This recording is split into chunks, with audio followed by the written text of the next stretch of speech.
नमस्कार। आज के इस सेशन में हम बात करने वाले हैं एचपीसी यानी होलिस्टिक प्रोग्रेस कार्ड की, और साथ ही वार्षिक परिणाम कैसे भरने हैं, इस पूरी प्रक्रिया को ना बिल्कुल आसान बनाने वाले हैं। तो चलिए साथ मिलकर इसे समझते हैं। तो क्या सब तैयार हैं इस सत्र के वार्षिक परिणाम और एचपीसी को भरने के लिए? देखिए, ये काम कभी-कभी थोड़ा हेक्टिक लग सकता है ना? लेकिन फिक्र की कोई बात नहीं है। हम यहाँ हैं ही इसीलिए कि इसे मिलकर एकदम आसान बना दें।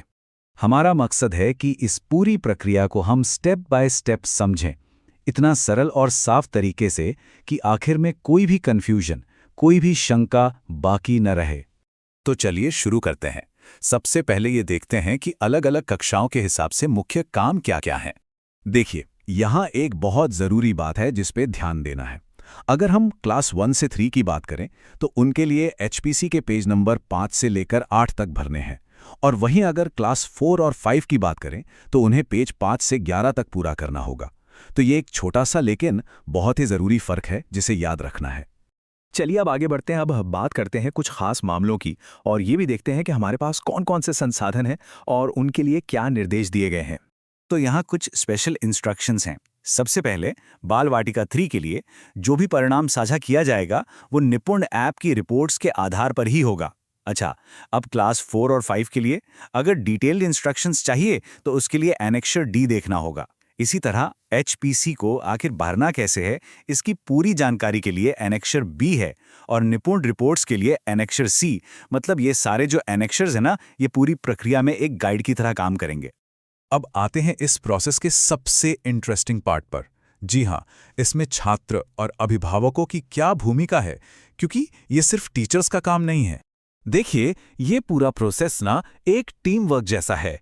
इसमें 3 मेन स्टेप्स हैं। सबसे पहले शिक्षक वो हर विषय में छात्र का प्रदर्शन दर्ज करेंगे। इसके बाद बारी आती है छात्रों की, वो खुद अपना और अपने दोस्तों का मूल्यांकन करेंगे।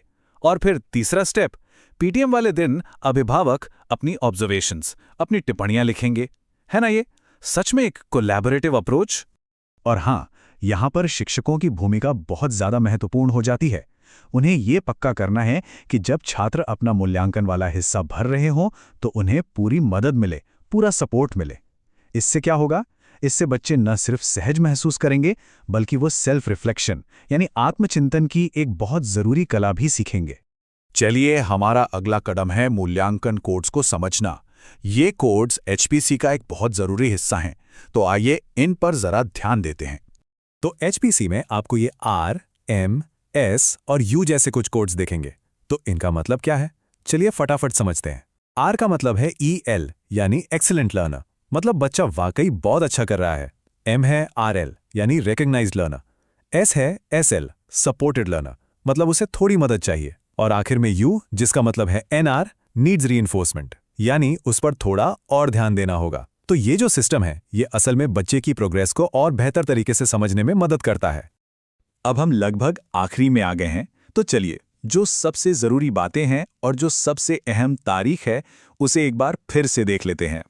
और ये सबसे ज़्यादा ज़रूरी बात है जिसे बिल्कुल नहीं भूलना है, वो ये कि अभिभावक अपनी जो ऑब्जर्वेशंस हैं वो पीटीएम के दिन यानी 1 अप्रैल को ही भरेंगे। ये तारीख क्रिटिकल है, बहुत ज़रूरी है, क्योंकि इसके बिना ये पूरा प्रोसेस अधूरा रह जाएगा।